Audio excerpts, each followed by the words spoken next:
খারাপ সময়টা হয়তো অতীত হয়ে যায়, কিন্তু মানুষের খারাপ ব্যবহারটা কখনো অতীত হয়ে যায় না। শুধু নিজে থেকে কথা বলা বন্ধ করে দেখো, দেখবে অনেক আপনজন বড় হয়ে যাবে। আসলে কেউ আপন হয় না।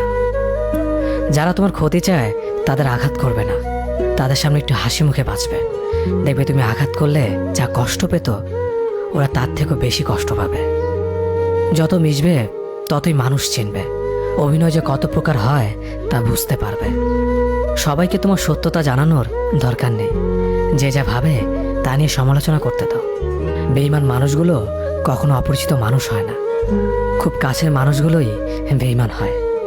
মানুষ চেনা শুরু করলে এমনিতেই বন্ধুর সংখ্যা কমে যাবে, এটাই বাস্তব। 3টি কথা মনে রাখবেন: যে তোমাকে সাহায্য করে তাকে কখনো ভুলে যেও না, যে তোমাকে ভালোবাসে তাকে কখনো ঘৃণা করো না, যে তোমাকে বিশ্বাস করে তাকে কখনো ঠকিও না। ধোঁকা একজনেই দেয়, কিন্তু বিশ্বাস সবার উপর থেকে উঠে যায়।